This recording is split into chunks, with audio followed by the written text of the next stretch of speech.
Hi കൂട്ടുകാരി, പുതിയൊരു വീഡിയോയിലേക്ക് എല്ലാവർക്കും സ്വാഗതം. ഇന്നത്തെ വീഡിയോ നമ്മൾ ഡിസ്കസ് ചെയ്യാൻ പോകുന്ന ടോപ്പിക് നമ്മളുടെ എല്ലാവരുടെയും ഫോൺ ഗാലറി നമ്മൾ ഒരുപാട് ഫോട്ടോസ് ആൻഡ് വീഡിയോസ് സേവ് ചെയ്തിട്ടുണ്ടായിരിക്കും. നമ്മുടെ ഫോട്ടോസ് ആൻഡ് വീഡിയോസ് നമ്മുടെ ഫോൺ ഗാലറിയിൽ നിന്ന് ഹൈഡ് ചെയ്യുന്നതിന് പല കാരണങ്ങളുണ്ടാകാം. പേഴ്സണൽ ഫോട്ടോസ് എല്ലാം ഹൈഡ് ചെയ്യാറുണ്ട്.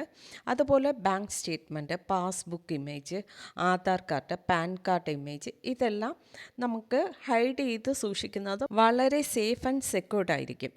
ഓക്കെ, ഇന്നത്തെ വീഡിയോ നമ്മൾ ഡിസ്കസ് ചെയ്യാൻ പോകുന്നത് നമ്മുടെ ഫോൺ ഗാലറിയിലെ ഫോട്ടോസ് അല്ലെങ്കിൽ വീഡിയോസ് എങ്ങനെ ഹൈഡ് ചെയ്ത് സൂക്ഷിക്കാം എന്നതിനെക്കുറിച്ചാണ്. ഓക്കെ, വീഡിയോ ഇഷ്ടമായാൽ മറക്കാതെ ലൈക്ക് ചെയ്യുക. കൂടാതെ നമ്മുടെ ചാനൽ ഫസ്റ്റ് ടൈം വിസിറ്റ് ചെയ്യുന്നവരാണെങ്കിൽ ചാനൽ സബ്സ്ക്രൈബ് ചെയ്ത് തൊട്ടടുത്ത് കാണുന്ന ബെൽ ബട്ടൺ പ്രസ് ചെയ്ത് ആൾ കൊടുക്കുക. ഓക്കെ, ഇനി നമുക്ക് വീഡിയോയിലേക്ക് കിടക്കാം. ഓക്കെ, ഇതിനായി നമുക്ക് ഫസ്റ്റ് നമ്മുടെ മൊബൈൽ ഗാലറി ഓപ്പൺ ചെയ്യാം. വേറെ മൊബൈലുകളിൽ വ്യത്യസ്ത ഓപ്ഷനുകളായിരിക്കാം, അത് ശ്രദ്ധിക്കുക.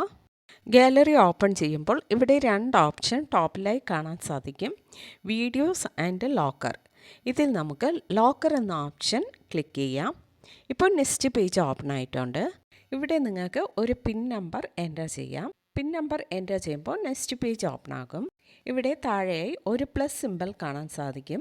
ആ പ്ലസ് സിമ്പിൾ ക്ലിക്ക് ചെയ്യുമ്പോൾ പിന്നെയും ഗാലറി ഓപ്പൺ ആകും. ഇതിൽ നിന്ന് നിങ്ങൾക്ക് ഹൈഡ് ചെയ്യേണ്ട ഫോട്ടോസ് സെലക്ട് ചെയ്യാവുന്നതാണ്. ഞാനിപ്പോൾ 2 ഫോട്ടോസ് സെലക്ട് ചെയ്തിട്ടുണ്ട്. ആ ഫോട്ടോസ് ലോക്കറിൽ സേവ് ആയിട്ടുണ്ട്. ഇനി നമുക്ക് ഈ ഫോട്ടോസ് കാണണമെങ്കിൽ ഈ കാണുന്ന ലോക്കർ ഓപ്ഷൻ ക്ലിക്ക് ചെയ്യുക. നെക്സ്റ്റ് പിൻ നമ്പർ എൻ്റർ ചെയ്യുക. ഇപ്പോൾ നമുക്ക് കാണാൻ സാധിക്കും നമ്മൾ ലോക്കറിൽ സേവ് ചെയ്തിരിക്കുന്ന ഫോട്ടോ. ഓക്കെ, ഈ മെത്തേഡ് യൂസ് ചെയ്താണ് ഗാലറിയിലെ ഫോട്ടോസ് നമ്മൾ ഹൈഡ് ചെയ്യുന്നത്. ഓക്കെ ഫ്രണ്ട്, ഇന്നത്തെ വീഡിയോ നമ്മൾ ഡിസ്കസ് ചെയ്തത് ഗാലറിയിലെ ഫോട്ടോസ് എങ്ങനെ ഹൈഡ് ചെയ്യുന്നതിനെ കുറിച്ചാണ്. ഓക്കെ, വീഡിയോ ഇഷ്ടമായാൽ മറക്കാതെ ലൈക്ക് ചെയ്യുക, ഷെയർ ചെയ്യുക, നിങ്ങളുടെ അഭിപ്രായം കമൻറ്റ് ചെയ്യുക. Okay, thank